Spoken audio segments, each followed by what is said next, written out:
morning, everyone. How are you doing today? Good morning. Don't be shy, guys. Morning. So we are lucky to have we are lucky enough to have with us today former Ambassador John Limbert, who most recently was a professor at the U.S. Naval Academy teaching Middle Eastern affairs. He has a very interesting diplomatic background. His history with the nation of Iran is absolutely fascinating. So I hope you guys all are attentive and excited to hear from him today. So welcome, Mr. Limbert, and thank you for joining us. Thank you, Emma. Of course. Well, good morning, everyone. Could you, before we start, could you just go around and let me know which classes I'm talking to? Welcome to Polycom Conference Recorder Playback Service. 1 second. Okay. All right, there we go. Okay, good morning, everyone. Conference recording has started. Oh. Now we're clear. Now we're clear. Okay, we'll get this right. Good morning, everyone. Could you tell me, before we start, tell me what classes I'm talking to and where? Start? The juniors and seniors from Hayes Lodgepole High School. From which high school? Hayes Lodgepole High School. Hayes Lodgepole. Hayes Lodgepole High School. Okay, very good. Good. It looks like there are about 15 of you, right? Good. Okay, thank you. We're on the Fort Belknap Indian Reservation, just for reference. Okay, excellent. I think I saw that on the map. I saw that on the map. You're about 5 hours from here. Yes. Great, thank you. All right, let's go over to Hot Springs. Hot Springs.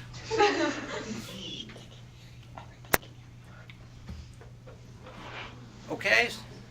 All right, somebody's got to Somebody do tell it. me, who are you? Tell me which class you are.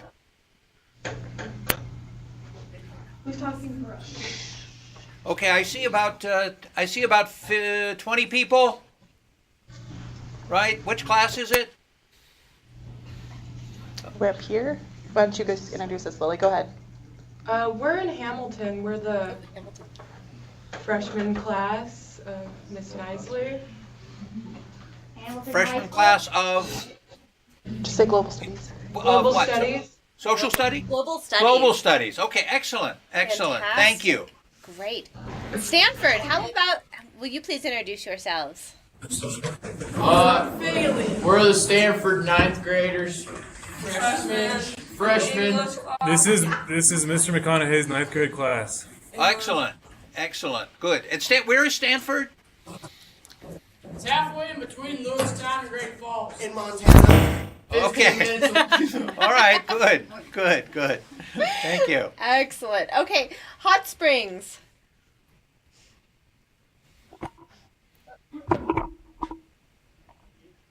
We have Hot Springs.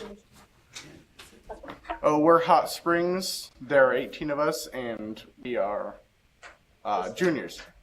Juniors. And the class is Global Affairs, or what is it? History. History. U.S. history. U.S. history. Excellent. Excellent. Okay, so that's four. We have four groups We have on four, the line. And then Bozeman will be trickling in just a few minutes. Okay, I see a lot of empty chairs in Bozeman. Excellent. Good. Oh, thank you very much, and good morning to all of you. I'm John Limbert. I teach Middle East history and politics at the U.S. Naval Academy. I've been doing that for about 10 years, and then before that, I was 33 years in the U.S. Foreign Service, representing the United States overseas. I served mostly in the Middle East, sometimes in Africa, and I'm very happy now to be a guest out here in Missoula, guest of the World Affairs Council. Beautiful place. Anyway, I'd like to talk to you this morning a little bit about Middle East affairs, but also I'd like to get you thinking about a career in international service. International service sort of broadly, and then maybe the U.S. Foreign Service specifically. It's a career I loved. It's an area I'd like to get you thinking about. Maybe in the more near future, I'd like to get you thinking about coming to the U.S. Naval Academy, where I teach, where all of our students, whether they end up in the Marine Corps, whether they end up as officers on surface ships or in submarines or flying aircraft. All of them, one way or another, are involved in international affairs, and many of them are involved in the Middle East. So that's something I'd like you to think. I'd like to get you thinking about. We'll be talking more about that later, and then maybe get some questions about how you might, what you might do. It's not really too early for any of you to start thinking about these things. I'm gonna have you just scoot over just a little bit so you don't wander off screen. Okay, There we go. there we go. I just thought I would start. Much of my, as I said, much of my foreign service career dealt with Iran and in specifically, and the Middle East writ large. Here's a picture. If start off with a picture of me in 1980, 36 years ago, meeting with the then Friday prayer leader of Tehran, a man by the name of Ali Khamenei, who is today the supreme leader of the country. He has gone on to have a major career in politics. I have had a career in diplomacy. But the point I want to make, and of course you can see my hair was a lot darker then, and my glasses were more 1970 of the 1970s sort. The point I want to make is this is a career to think about if we're talking adventure and sometimes misadventure. And if you have a sense of adventure, if that's something you like, if you have curiosity about the world, it's a great career. We did it for 34 years, but sometimes adventure involves misadventure. And this particular photograph was taken from a time when I and my colleagues at the U.S. Embassy in Tehran had actually been taken prisoner. We were held prisoner for 14 months by a group of radical students, and the authorities at the time were unwilling to let us go. So they held us for 14 months until we were released at the very end of the Jimmy Carter administration. Now you might ask, well, if you were a prisoner like that, why did you love this career? Well, it's all part of it. It's all part of the same thing. As I said, with adventure comes misadventure. Now let me talk a little bit about what it involves, what this career involves. This is something. Ask yourself a couple of questions. It's not too early. I don't care whether you're a freshman, junior, senior, doesn't matter. Ask yourself a couple of questions. One, does adventure interest me? Do I like to go to new places, meet new people, learn new things? There was an English poet, playwright, way about 100 years ago. He was a young man, poet and diplomat. His name was James Elroy Flecker, and he was killed, unfortunately, tragically, on the Western Front in World War I, as were so many of his contemporaries. But once he wrote, he said, "For love of knowing what must not be known, we take the golden road to Samarkand." Now, ask yourself, do I want to take that golden road? Does that strike a chord with you? Because that golden road to Samarkand sometimes can be a little rough and a little difficult, as you can see from this picture. But ask yourself, that's really the first thing. Do I have a sense of curiosity? Am I interested in the way that people in other societies, other countries, how they live, how they think? Does that interest me? Because it can be difficult sometimes. I mean, can you spend a whole day riding over some very rough roads and very hot, a hot day, dusty, and at the end of that, you get to maybe a small village somewhere, and you're sitting down with the local dignitaries, the mayor, and the other people from the town, talking about, you know, what do they need? Water? Do they need transportation? Better communications? Do they need schools? What do they need? And you talking with them, and do you like that? You have to. You have to like it. If you don't like it, you can't fake it, and it's not a career. It's not a career you want to be in. Ask yourself, can I write well? Because a lot of what we do is very similar to what journalists do. You've got to get a story. You have a story to tell. You have to tell it fast. You have to tell it clear. And it's got to be short, 400 or 500 words. How do you tell people what's going on in Turkey or Colombia or India?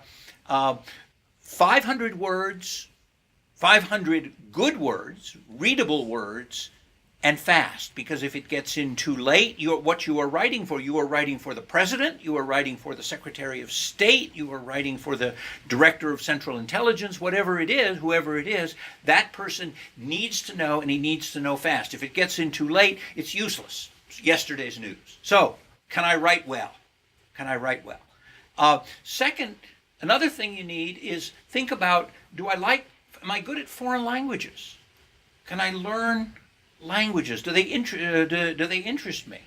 Because that's what we do. We communicate with other people, and other people. Not everyone speaks English in the world. So can I sit down with people in Pakistan, for example, and talk about HIV/AIDS? HIV/AIDS, for example, in the native language, in Urdu. Or can I do this in Romanian or French or whatever it is? Because that's what you'll need to do. So do you like foreign languages? Can I write well? And probably, as I said, most important, this sense of curiosity. Do I have this sense of curiosity? Now, if you can say yes to all of those things,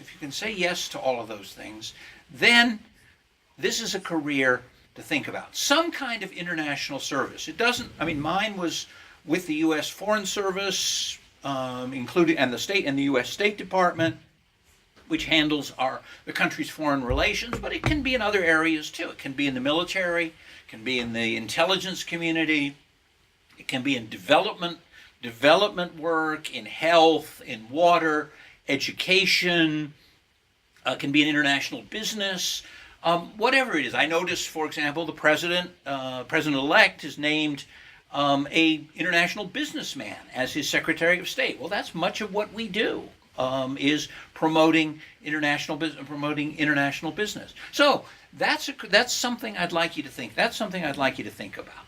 Now, let's get back a little bit. Talked about adventures and misadventures. Let's get back to the Middle East and Iran. Pull up the map? Iran. Let's pull up the map. Yes. Yeah. Let's go to the map. All right. Go ahead and keep talking, and I'll get the map ready for us. Okay, we're looking for a map. We're looking for a map to start with. So always know where we are. I was looking at a map this morning of Montana. They were showing me a map of Montana to tell me where we were talking to. Okay, here's Iran. Right in the region of the Middle East, bordered. You see at the bottom is the Persian Gulf.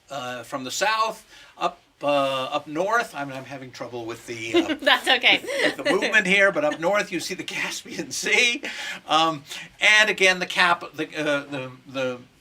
capital, roughly.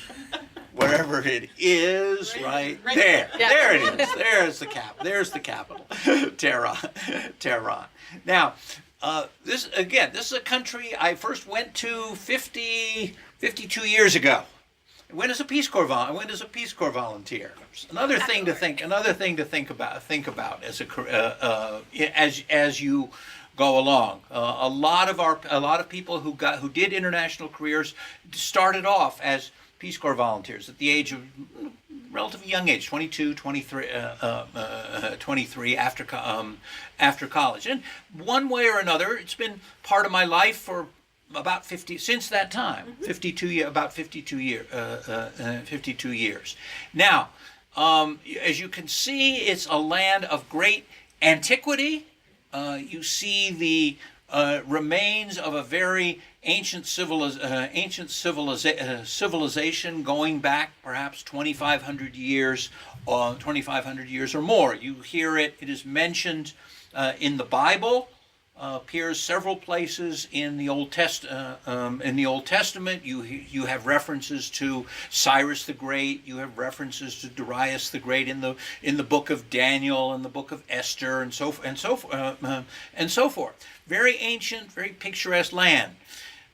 Now, however, within the last 30 or 40 years, Iran has occupied not a very positive place. I'm wondering if before we go into more talk about Iran, we could start with some of the word association that we talked about. Indeed. To get that, just to get the ideas moving and flowing with Let the me students. start with, yeah, that's right. Let me ask you this. This is something I do with my students at the Naval Academy as well. The first day, because I teach a course on U.S. Iranian relations, and I want to know sort of what our starting point is. So let's do a word association test. Start with this. Let me ask you. And so, just really quickly, the way we'll do this is that Ambassador Limbert will ask some questions and some words. I would like you to, within your class, just go ahead and think about those, and then we'll choose one class to respond with a word, and we'll go through each of the classes. Thank you, Ali. That's good. Let's do a word association. Let's start with Iran. If I say Iran, what immediately comes to your mind? Now, how do you want to do this with the Yep, so classes? Go ahead and we're going to take 10 seconds. I want you to, out loud, in your class, say what comes to your mind, and then we'll pick one school to give us an answer, then we'll move on to the next one. Okay. How many words do you have? Pardon? How many words do you have? Just two. Just two. Okay. Well, we'll go through a couple. Okay. Let's see what they come up with. All right, Hayes Lodgepole, what did you come up with? Terrorists and oil. Terrorism and oil. Very good. Okay, I'm going to move. Bozeman, what did you come up with?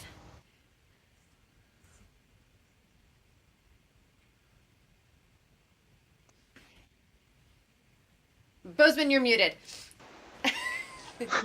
There we go. The Shah. The The Shah. Shah. Okay, good. Excellent. Excellent. Stanford, what did you come up with? Terrorists. Terrorist. Okay, good. Let's see. Hamilton, how about you? Country.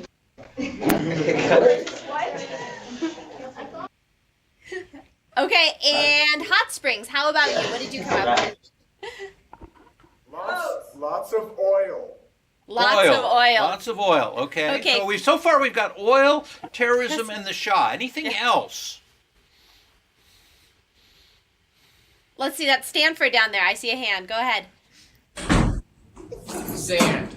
Sand. Okay. Deserts. Sand. Deserts. Good. Actually, that's not so off. Okay. All right, anything else?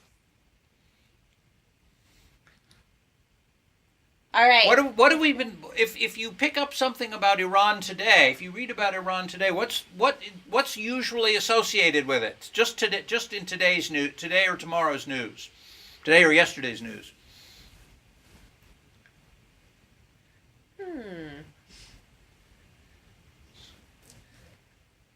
Why don't Anything we turn? else? Let's turn and talk for just a minute. We'll turn and talk to your neighbor, and then I'll come back around. So, Right, what is let's try. associated? Go ahead and turn and talk to your neighbor, then we'll come back. All right. Yeah. So we've got terrorism. We've got Terrorism, sand, oil, oil, and the Shah. Yeah, there's someone there. All right. What do we got? Let's see. Who is? I missed the hand. Where was that? That's muted again, I think. I'm muted. Tell me Okay, let's start with, I believe it is Hamilton down in the corner. I see some hands. Okay, go ahead, Cal. Nuclear weapons? Nuclear weapons. Good. Okay, Good. there's Good. All right, that's great. Let's see. Hayes Lodgepole, I see a hand over there. We don't have history. Oh, I'm sorry. Can you repeat that? Our relationship with Iran. He said we don't have a relationship with Iran. Right. No Yeah, relations. no relationships. Good. Okay, good. good. Hostility. Maybe would be a good word. Absolutely. I think I see Stanford has some hands raised. Go ahead, Stanford. 1979 revolution. 79 revolution. All Very right, good. fantastic. Very good. Okay. And let's see, Bozeman, I haven't heard from you. Do you have anything to add? We also said nuclear. You also said nuclear. Nuclear. Okay, Fantastic. good. And then let's see, Hot Springs. I have not checked in with you. Where do you have anything to add? Pardon? War. Okay. Okay. Okay. Nobody mentioned religion, which sometimes people come up with, but we've got a good collection. Yes. And you notice something about almost all of these things? What do they involve? Yeah. Here's one on the Yep. right Go there. ahead, Stanford. I saw a hand there. War. Yeah, I saw war, but all of these things, if you put them together, you've got war, you've got terrorism, you've got revolution, you've got sand, oil, the Shah. Most of these things are what? I mean, are these good things? Thumbs up. Are they positive? Thumbs up if they're positive. Thumbs down if they're negative. Thumbs to the side if they're in between. Yeah, I hear a lot of negatives. And that's pretty much the way. Let's do one other word association. Maybe Al, you can help me with how we go around on this. Absolutely. If you hear Persia or Persian, what do you think of? All right, go ahead, turn and talk, and then we'll go through the schools.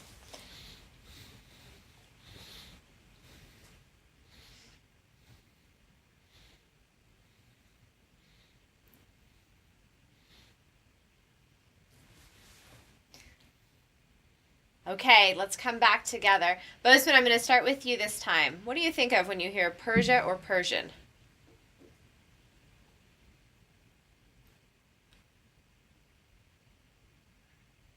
Anything different? Bozeman, you're muted. Somebody wants. Got a hand up there. There it is. We have a reference to Aladdin over here in Bozeman. Okay, Aladdin. What was he? That Prince of Persia? Uh-huh. Okay, I think so. good. Yes. Good. What else? Okay, let's see. Let's move on to Stanford. Stanford. I want to say it. I'm gonna say it. I just want to kick my. The Battle of Thermopylae. You said it wrong. Can anyone get that right? Thermopylae. Right. And of course, what movie are we referring to? 300. The 300. Right. Great. Now, Okay, Hayes Lodgepole, I see you've got a hand down there. War. Peloponnesian War. I didn't hear that. I didn't get that one. One more time, Hayes Lodgepole. Peloponnesian War. Peloponnesian Wars. War. Okay. Ooh. Okay. Good. Okay. Persia. Yeah, that's good. That's good. I know it. Let's see. Then we Very good. have Hamilton. An empire that doesn't exist anymore. Good. An ancient empire. Empire. Very Ancient good. empire. Good. And Hot Springs. Dead languages and rugs. Carpets. Excellent. Excellent. One other thing. Goes on 4 legs. Walks on 4 legs. Nice and soft and fluffy. I can see people mouthing it. What do we got? A camel, I'm hearing people say. No, I not believe camels No? are not soft and fluffy. Oh, now we stumped them. What do we got? Okay, raise your hand and we'll unmute you. What do we got? Soft, fluffy, nice tail, Hmm. whiskers. Nobody's heard. Bozeman's got one. Bozeman has it. What do you got? What? Persian cat. Persian cats. Wonderful, wonderful. Okay, so what do we have? We have anything else before we go on? Okay, so we've got empires, we've got carpets, we've got cats, we've got Aladdin. Ancient civilizations. Ancient civilization. Again, you see it here on the map, as you see on the map behind me, which I'd like to point to, but I don't think I can. So again, let's do this. Is it a thumbs up or a thumbs down on that one? Positive? Are Positive those or positive negative? things or negative things? Or in the middle things? Yeah. Yeah, they're Mostly positive. Yeah, cats are pretty nice, and carpets are pretty nice. Those are pretty nice. Now, it's not. I just make this point because it's not by accident that a lot of my Iranian friends, if you ask them where are you from originally, they'll say, "Oh, I'm Persian.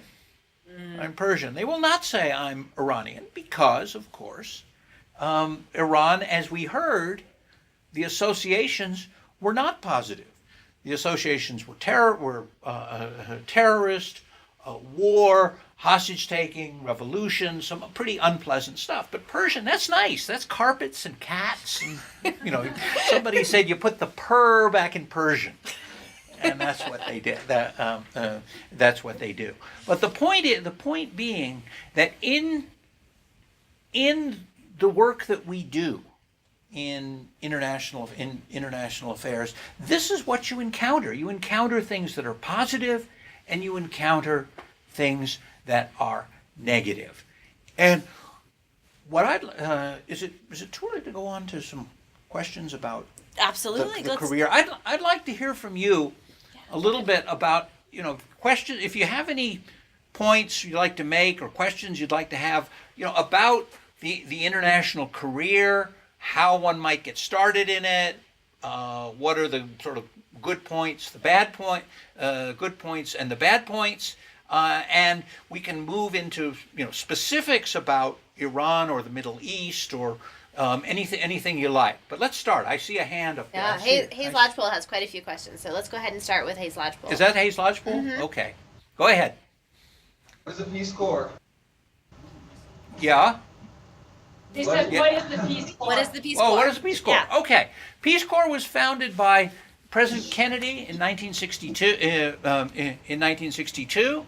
And it's a way of sending mostly young people, not entirely, but mostly young people, overseas, not as political representatives, not even as technicians, but to live and work among ordinary citizens. So, for example, when I went to Iran in 1964 with the Peace Corps, and I was sent out here to the Kurdish area, a town out in the Kurdish area of Iran, to be an English teacher. So I went out, and I received a salary which was about the same as a Iranian English teacher. We lived and we worked really with the teachers, with the students in this small town. We were not political representatives. We were not diplomats. We were not technicians. But what we did have to do is we had to learn the local language and learn to live among the people in these small cities. Now we send Peace Corps all over the world. We don't send them to Iran anymore, but we send them to places like we have Peace Corps in Morocco.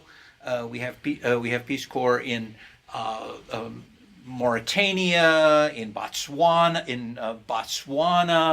We used to have them in Uzbekistan. I don't think we do anymore. But about 40 or 50 countries in the world. And I think if you talk to most people who've done their service, it makes an enormous impression on the people themselves, on the young Americans who go out.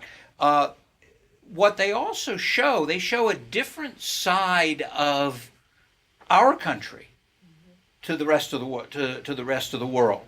In other words, I mean, think of the impression you would have of America if all you did was watch a television series about the United States, filmed in the United States. If that's all you saw, you would have a certain impression of America, that we're all very rich, that we all drive nice cars, that we live in beautiful houses with swimming swimming pools, and that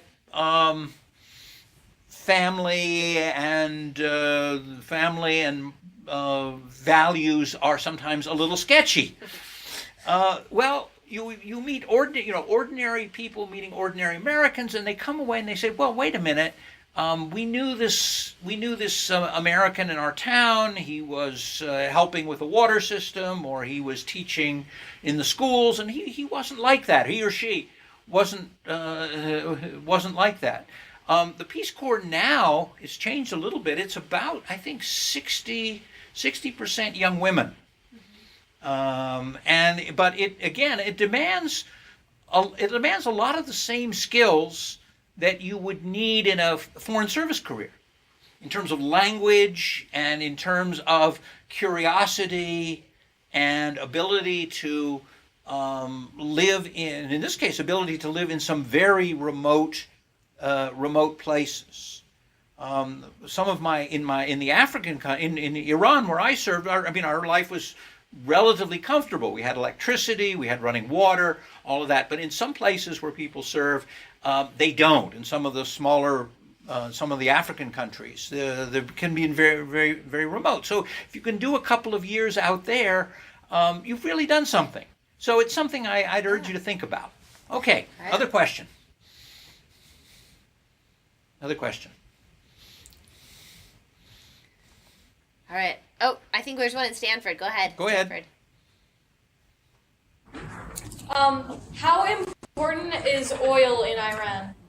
How important is oil in Iran? If I say it's very important, I've understated it.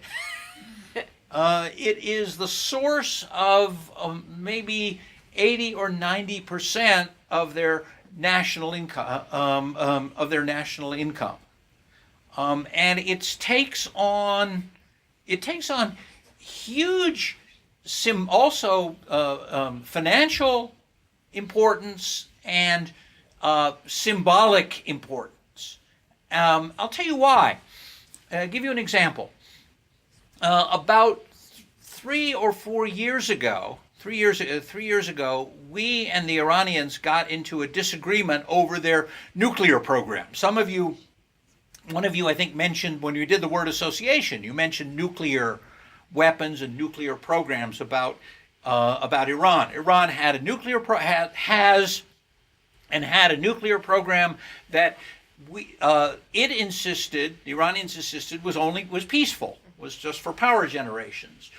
We and some of our allies were suspicious. Frankly, we didn't believe them. We thought that Iran had some kind of the program was suspicious. There were indications that they were possibly working to build a nuclear weapon. We negotiated when President Obama came, but even under not just President Obama, but previous presidents attempted to negotiate some kind of limit on this program to ensure that it was peaceful.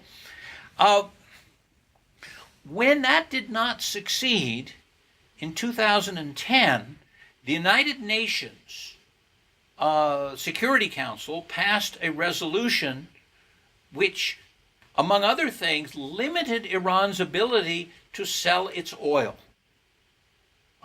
Iran has produced historically up to 6 million barrels of oil a day. That's a lot of oil.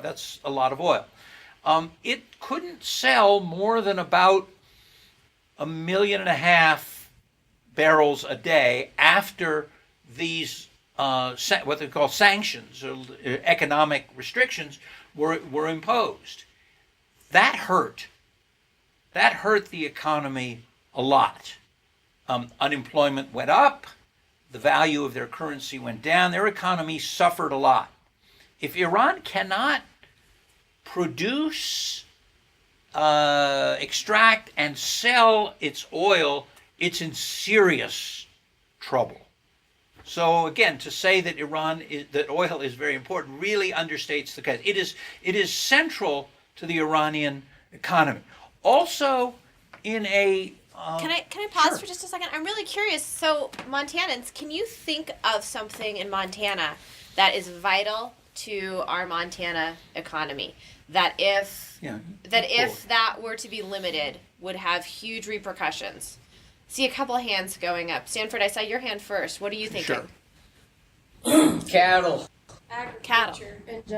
Agriculture, cattle. Okay, absolutely. Does Montana produce oil? It also does. It produces some oil, doesn't it? We have some, yes, some oil and some natural gas as well. Indeed. How about Hayes Lodgepole? I saw some hands. Do you have a different one? Wheat. He said wheat. Wheat, absolutely, Right. absolutely, tons. Let's see. Any other hands? Any other schools? Bozeman, is that a hand? Oh, think I see a hand in Bozeman. Go ahead. Tourism. Yes, What? tourism is huge Tourism. in Montana. That's Exactly. absolutely. Exactly. And this is, but now multiply that by 50. Mm-hmm. I mean, this is the whole country. In the case of Iran, it's the whole country. It's not the economy of one state.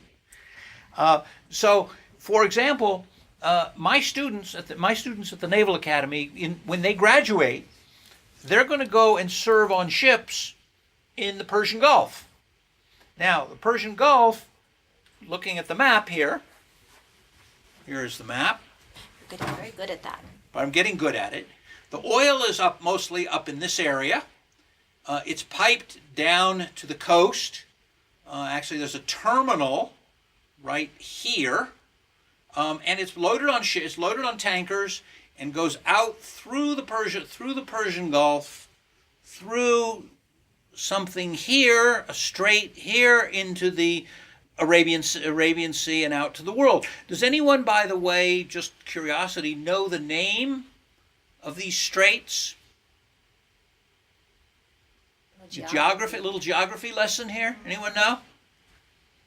Anyone ever heard of the? Yes, I see a hand over there. I see a hand in the right. Was that down below? Yeah. Oh, was that Sanford? Did you? No.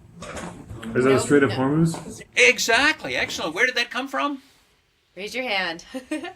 Good job. Good job, Mr. McConaughey. The teacher. Yeah, bravo. Straits of Hormuz. Well, that's better because a lot of my students, at least when they come in and they're going to be in the Navy, they don't know where it is.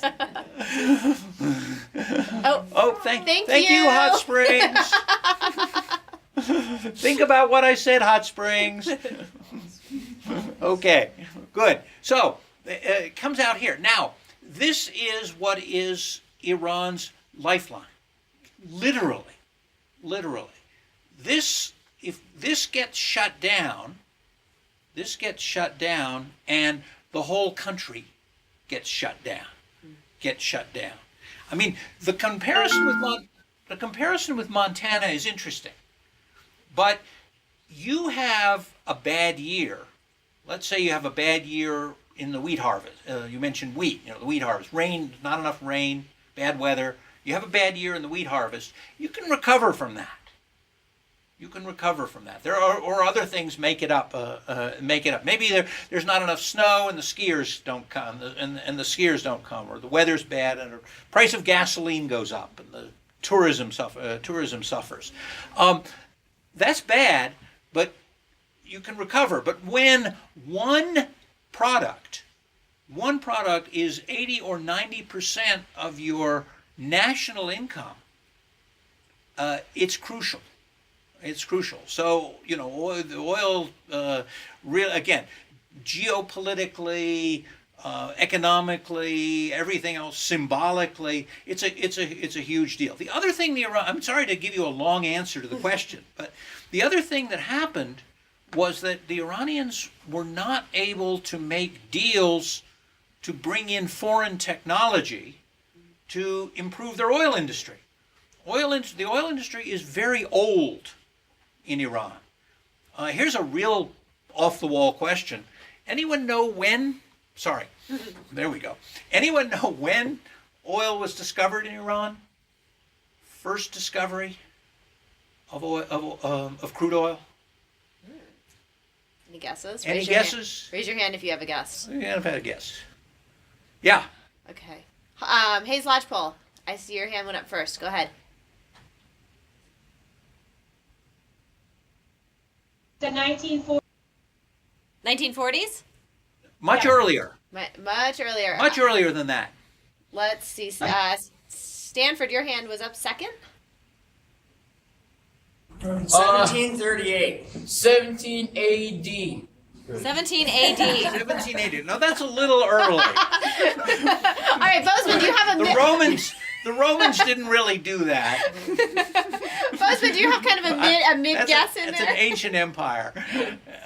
Okay, let's try 1908. Okay. Try 1908. Over 100 years ago. Over 100 years ago. Point being that the industry is old. You have to keep it going. You have to reinvest in it. And to reinvest in it, the Iranians have needed foreign technology. And the best, as you can imagine, comes from the United States. They can't get it. They can't get it. They need it. Recently, just on a related subject, the Iranians have just signed a big commercial deal with the United States. Big one, worth about $80 billion. Anyone know what they've bought for $80 billion? Bozeman, do you know? Yeah, somebody does. There's a hand up there. There's a deal with Boeing. Yeah, Boeing. For what? For what? Airplanes. Airplanes. Commercial jetliners. Right. Most of their commercial jetliners are old. They're 30 and 40 years old. They're 727s. I don't know if anybody's ever flown in a 720. You probably have never flown in a 727. But it's a technology it's an aircraft that's about 30 or 40 years old. They need new airplane. They need new airplanes. Point being that for some reasons they need to get back. For a lot of reasons involving oil and other things, they need to get back into the world. They need to get back into the world economy. The money for that obviously comes from the oil. That's how they can afford $80 billion. $80 billion. I mean, there are a lot of factors going on, working together here. They need to invest in their oil industry. They need new aircraft. They have to pay for it in some way. All through oil. The other thing they're subject to is fluctuation in oil prices, crude oil prices. A few years ago, gasoline, I don't know how much it was out here, but we were paying $3 a gallon. In Virginia, we were paying $3 a gallon. Now we're paying $2. Well, that's not by accident. That means the price of a barrel of crude oil has gone down from maybe $100 a barrel to $40 a barrel. $40 a barrel. So that's a lot less money coming in. I want to interject really quickly because we have about 15 minutes left, and I want to do two things. One, I want to kind of pull the conversation around towards where our relationships with Iran is going today. And I'm curious to hear from the students, but then I also want to hear a little bit about the hostage crisis and your experience in those last 15 minutes. And so what I'm curious is we've heard a couple of things. We've heard sanctions on Iran, we've heard deals with Boeing, and those are kind of two very different things with U.S.-Iranian relations. And so I want to have the students go ahead, turn and talk for just a couple minutes about what those relations look like today. And some of this can be on what we've heard today, maybe what you've talked about in class. And you can also help by generating some questions if you have some very specific questions about that. But we're going to go ahead and just take 30 seconds to a minute, turn and talk about where those relations are going today. And then we'll have you respond to that. Then we'll move into the hostage crisis to finish up, if that's okay. So go ahead, and then we'll hear from each of the schools.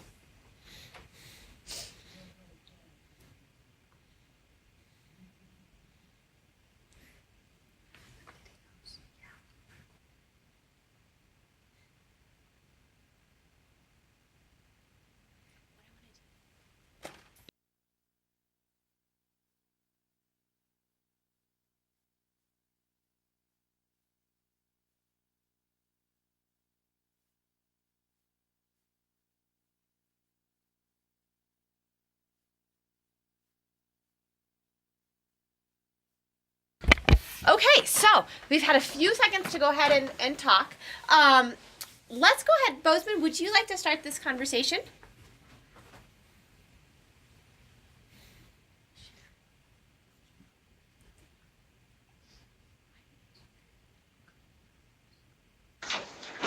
Oh, good.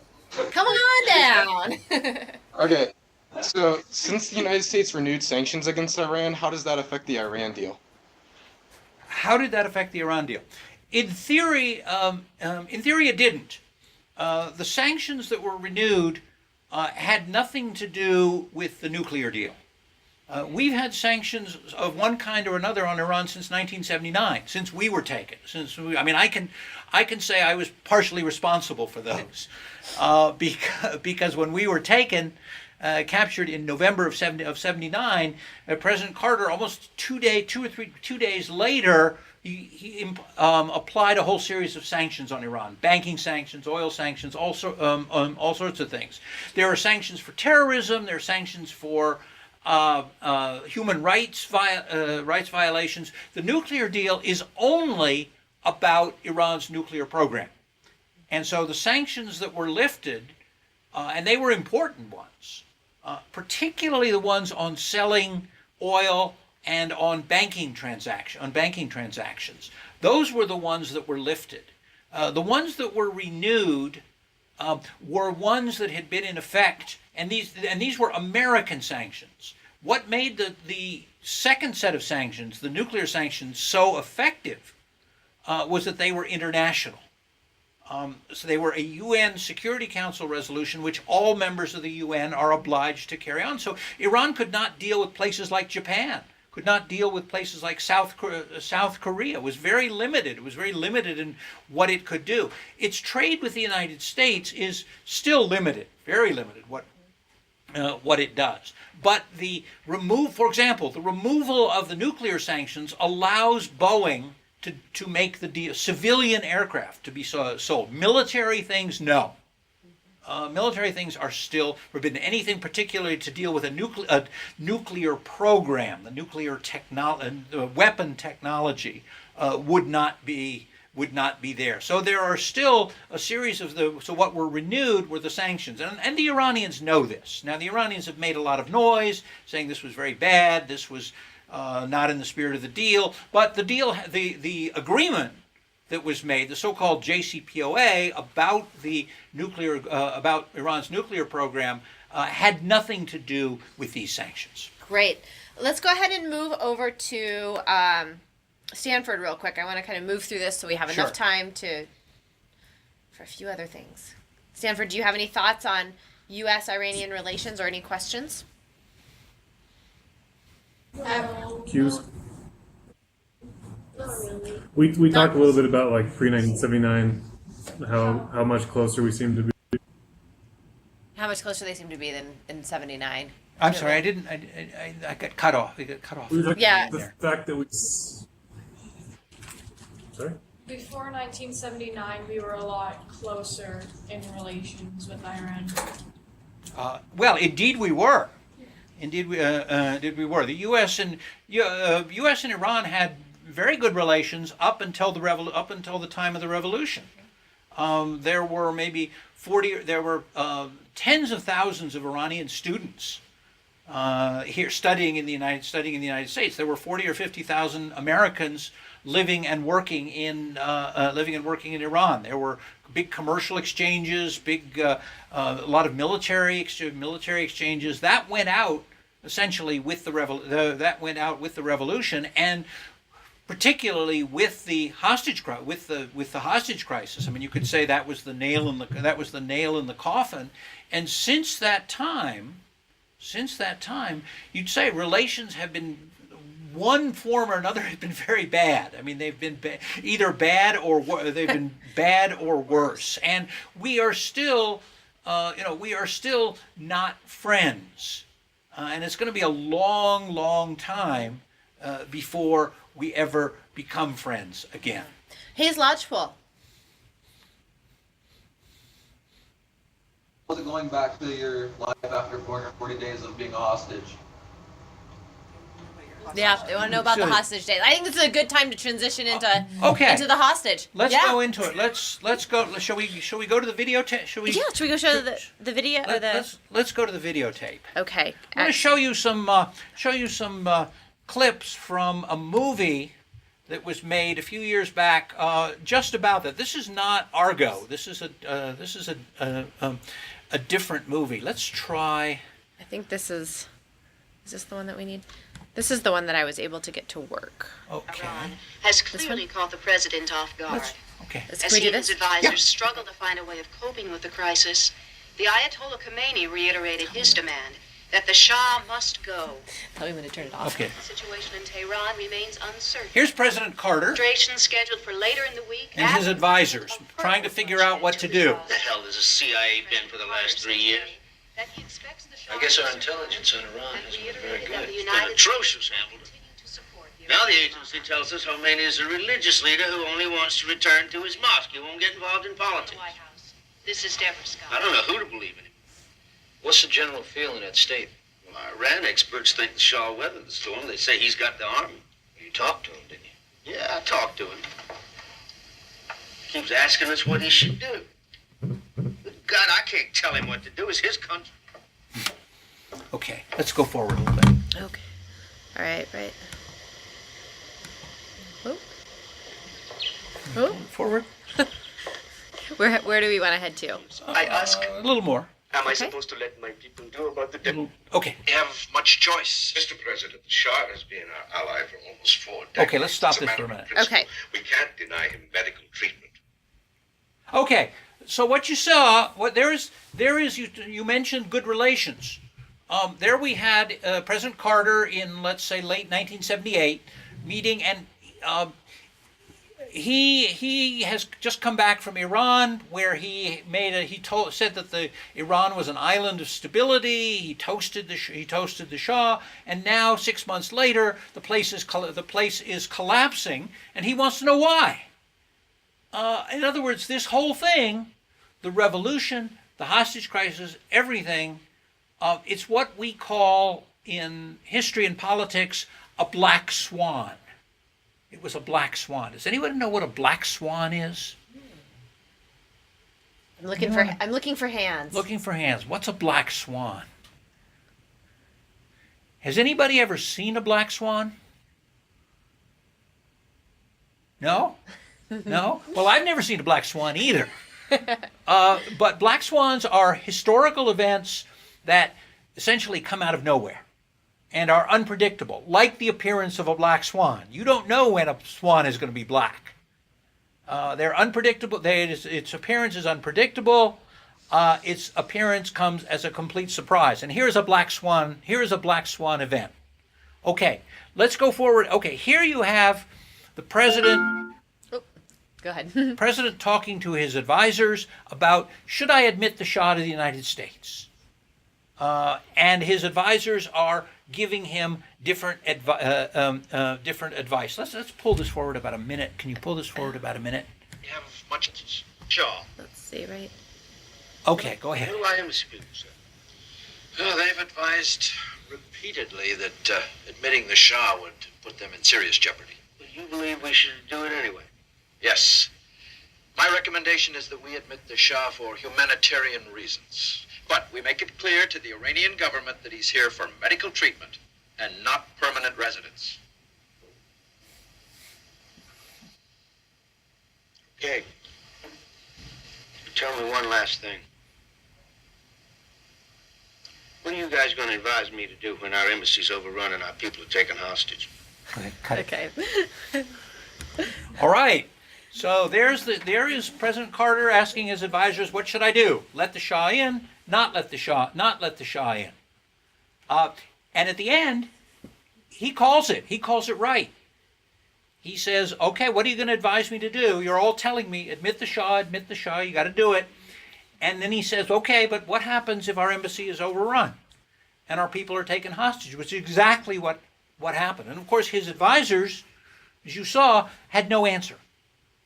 They had no answer. Well, this is the career that I'm asking you to think about.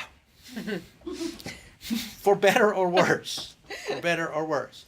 Because if you choose a career in international service, and I should emphasize the service part of it. I didn't really talk about that at the beginning, but it is a service occupation. It is not one you're going to get rich in or get fame and glory in. You are serving your country. You are serving your country. You're serving your people, and things like this are going to happen. But you are going to be involved in major strategic decisions, something that will literally change the course of history. Yeah. Now, does that interest you? I hope I've got you hooked. I want to get you hooked on this stuff. Now, this was not a positive. The results of this were not good. But the point being, this is history. And if you want to get involved in it, here's a way to do it. Something to think about. I know. We are almost out of time, but I want to see if there's any last questions before we have to go. Goodbye, Bozeman. Go. There are some. Yeah. Yep. Go ahead, Bye, Bozeman. Paul. Yeah. Some of our students are more interested in knowing about your personal experience of being a hostage and how you recovered from that. Is that okay if they ask questions? Sure.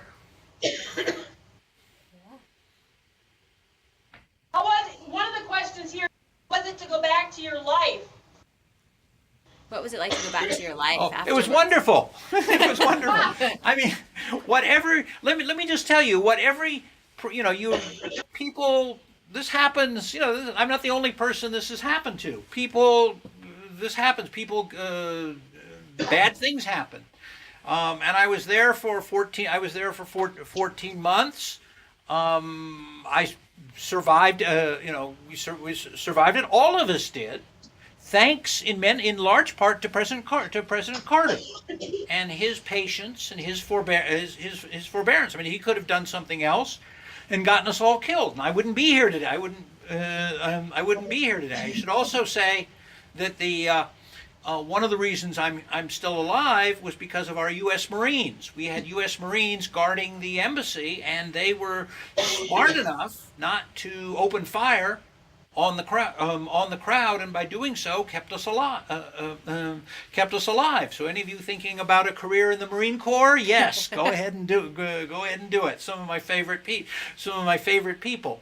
But when I got out of it, when I finished, I stayed in the Foreign Service. I kept on my career. I spent another 25 years in the service afterwards. I think I had a pretty good career, but I came out with, among other things, an appreciation for diplomacy, for international relations, and how important they are. Because either there are laws and rules and procedures, or there is anarchy. And what we saw was anarchy. What we saw was no law. We saw essentially the mobs take over the streets and take over a country. And so, for me personally, I came out with more commitment. The other thing is, was I okay when I came out? Was I mentally all right, physically all right? I lost a lot of weight, which was probably a good thing. Mentally, I guess I was all right. You'd have to ask my family. But what we don't know, a lot of things we don't know. We don't know how difficulties affect people. People react in very different ways to stress. And so for some people, some small problem can create real difficulties for a person. For others, very, very hard situations, very difficult situations, people are more resilient. And most people, as we discovered, and this was some of the psychiatrists told me this, they said people are much more resilient than we think they are. They can come back, they can put up with a lot. When we got out, we flew from Tehran to Algiers. We then went to Germany, and we were in an Air Force hospital for about 5 days. And I had an appointment with the psychiatrist. We all, I guess, had to see the psychiatrist. And I walked in to see the psychiatrist. He looked at me and he said, "How do you feel?" I said, "I'm okay." And he said, "Okay, get out of here." It was at Wiesbaden at the time, yes. And that was good. That was excellent, because basically he was validating, saying, "Look, if you feel all right and you look all right, then you are okay." So we don't know that much about people's resilience, but as I said, for me, and I think part of it was having a very strong family. My wife had took care of 2 children, ages they would have been like 8 and 10 at the time. 8 and 10 at the time, and she really kept everything going, and it wasn't easy. It was hard. It was hard. But there maybe it was knowing about Iran from the beginning, and knowing a little bit more of what was going on, and understanding some of the things. I mean, the students who were holding us, reminded me in some ways of students that I had taught in Iran 10 years before. Because I had taught at a university. I had taught engineering students in Iran 10 years earlier.